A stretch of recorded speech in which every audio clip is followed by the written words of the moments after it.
movie ปะ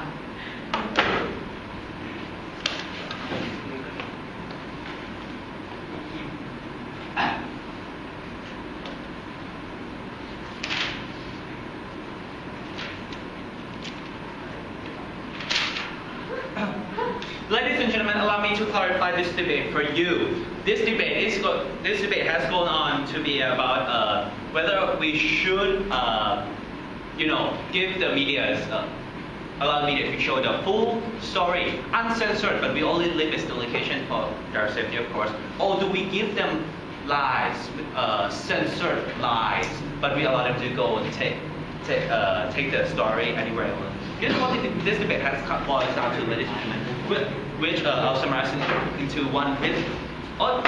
Only one clash point, one very big clash point is that which side can really control the war, in which that there are several sub-clashes in which in controlling the war, which side benefits benefits the country, which sides live more by the principle. Okay, allow me to firstly to go to the analysis of my clash. Now, what the opposition side has come up and tell us for all the past two speakers is that the media is so horrible. The war is so horrible. They should not be shown to children, and then that we are so evil. We try to manipulate the people, and that we cannot control the media, and the news network compete, and everything boils down to the ultimately harmful effects. What we are telling you today that I stand here to tell you today that this is certainly not true, ladies and gentlemen. Because let's see the cases they propose, case by case, in order to deal with the harm in which they have accepted. Our harm we have mentioned about that war. Generally, war is held it should not happen, but when it happens, then we should win, right? Now, the opposition side come up and tell us that that the message is already enough. People already the movies and music and stuff already show. Yeah, but as my second speaker has already clarified to you that when people go to movies, right, people expect to be entertained. When people watch Band of Brothers, they don't expect to see, hey, that's a really cool dude who received a silver medal, we should honor his memory. No, people go watch movies to see people shooting other people. You can ask anyone who saw Saving Private Ryan whether they have memorized all of the names who died on that beach, in which that is what happens when the opposition side tries to interpret real events such as the war as movies. They are themselves desecrating the memories of the heroes that we love so much. Yes. Okay, what we said about movies is just only one of the examples wherein the horrors of war is being depicted. But aside from that, there are a lot of situations in which the horror of war is already being depicted. We can now report news about torture. We can report news about what's happening, but we don't sit down.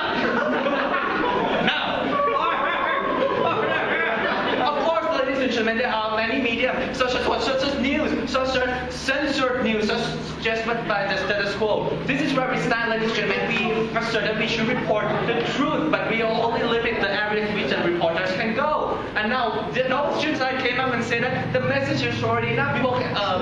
We already report news about war everywhere. Why do we need images and stuff? Let me remind you again that the status quo put censorship on during wartime towards the media. This is the point that opposition side failed to come up and then engage with and failed to realize that. Ladies and gentlemen, allow me to answer this. Do you want the truth or lies? Because that's essentially what they're suggesting to us. Yes, we see torture everywhere, but who knows, maybe it's just the United States propaganda to make the Taliban look bad, but of course we know the United States of the time. So can we really trust that? Now, what we came here today and say is that we allow the media to show the stuff they want to show, the truth. Yes, the truth, but essentially that. And now, of course, and then another case that. The second case that the opposition side bring up another case that opposition side have brought up to discredit our model is that if we allow full blood and gore on screen, the news the news network will compete, and then they'll no longer focus on the stories, and they'll just focus on the war. Ladies and gentlemen, that as my second speaker have already preempt. No, my second speaker haven't. Okay. Ladies and gentlemen, they are assuming that every single one in this firstly, I assume that every single person in this room love to watch Hostel, love to watch Saw, love to watch people getting tortured and killed. And ladies and gentlemen, these are contents considered offensive in the public in the public. And now everyone wants that, so they are assuming they cannot link to me that everyone wants this kind of things, and thus the media will just try to police the people. But furthermore, aside from that, even if that's not the case, right? Of course, news network will compete, but then again, we have already mentioned social media. Ladies and gentlemen, allow me to analyze this for you. When you have social media, right? People they have no financial. They are not financially dependent on any one factions. Social media will always tell the truth, ladies and gentlemen, even if the news network are not. And when the news network have one more faction to compete is the social media. So that will only be more incentive for the news network to tell more truth. And the third case that the opposition side have brought up to discredit us is terrorists, ladies and gentlemen. Since when have terrorists been part of a war? Ladies and gentlemen, terrorism is terrorism. A war against terrorism is not against one single faction. It is about certain ideas. In war, that case cannot.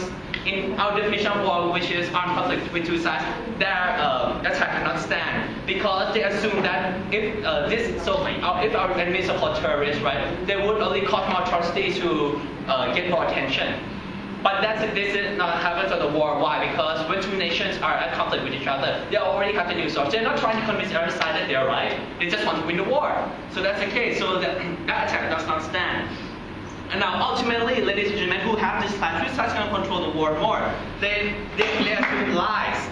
Yes, but then we also enforce on truth, and it's the truth that will ultimately lead us to win the war. Because if we set a location for the people to go and see our soldiers getting killed, then people will be outraged, and then they will want to fight a war, and then we win the war. But if we set a location in which many people have died, then people will be processed as killings, and yeah, we have to retreat. But ultimately, those two things will lead to war ending quickly.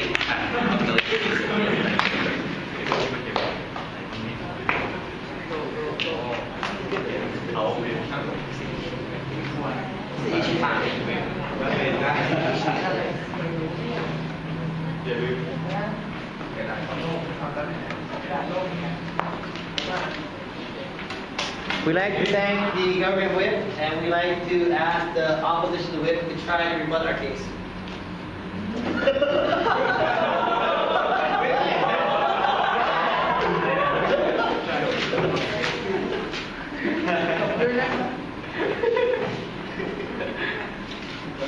Right, ladies and gentlemen, before I went on to my flashes, I want to make a rebuttal. I have 4 rebuttals to the government whip to make.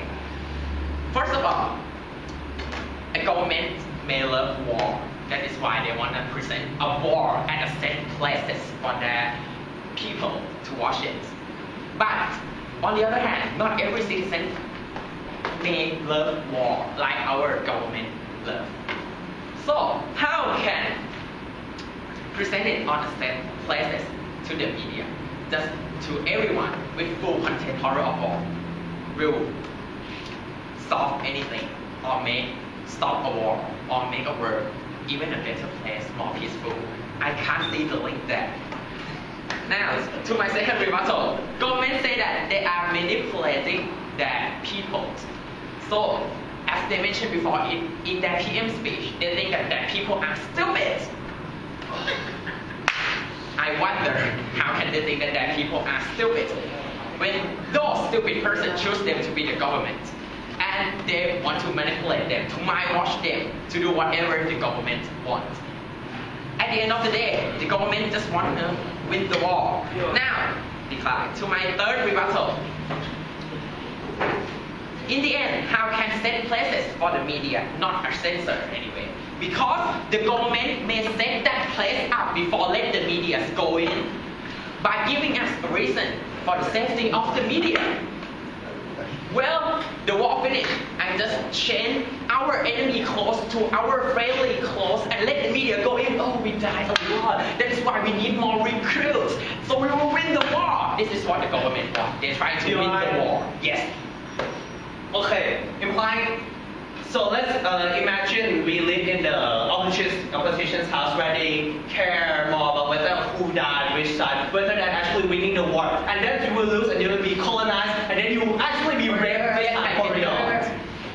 Well, the world that we are living right now is our world. That is why we remain status quo. What are they thinking of that dreamy world? That dreamy world is just want to win the war by giving the false information at set places and even a false truth to their own citizens.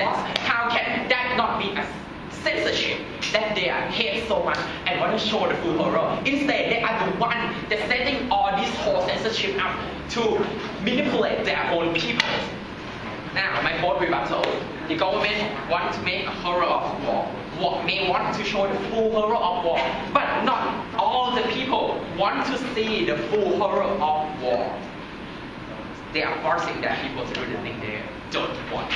Maybe they don't want to see the full horror of war. They don't want to see a part. They don't want to see the rape going on in the middle of the battlefield. They don't want to see a person shooting this person and this person just bled out and die. They don't want to see a person lying down on the floor and let their blood going out of their body.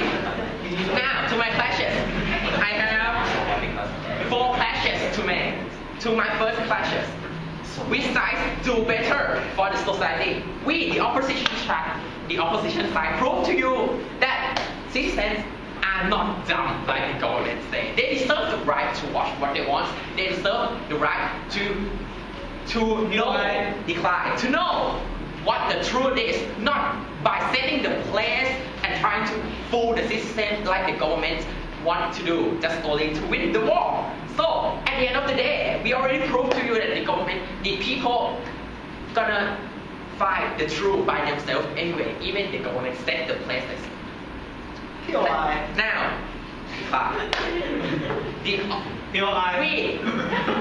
given a situation from our status quo, it's already making people know and remember the horror of war already.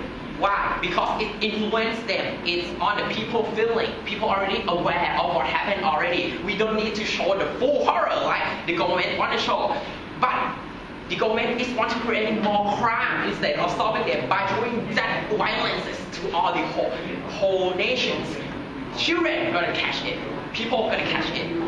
And their remarks does not make sense in that. Because when people say something again and again, they tend to get to that behavior and doing it at last. So, creating more crimes at the end of the day.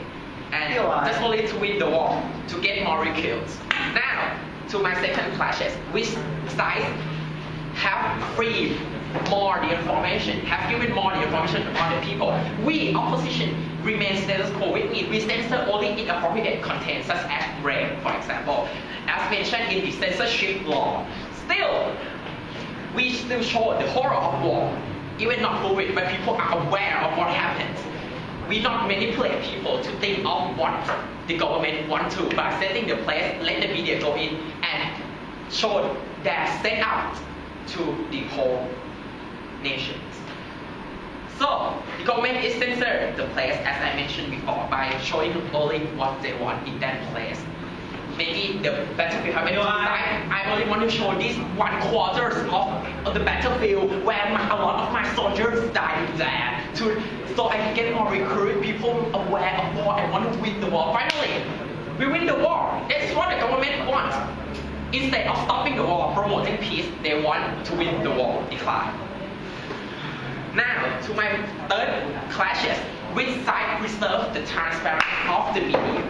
Now, we, opposition, as I mentioned, use censor law, only censors the content inappropriate, such as photo and video.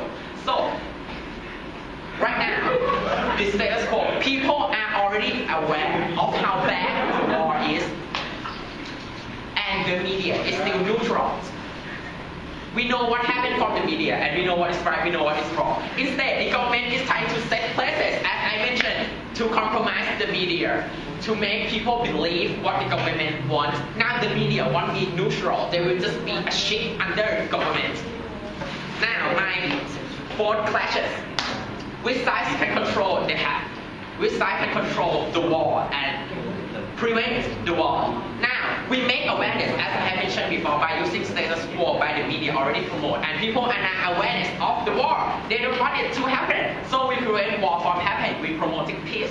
Instead, the government want to win the war only. They want to create the war and gather their citizens, win the war, get the resource. So, it's the truth that the government has standing up to their citizens. They do nothing other than fool their citizens around and maybe eating people over there. So what? Now, this is the right way speaking to you so far. Now I make more clashes about what's better for the society and for people, for the media, and for the world itself. Thank you.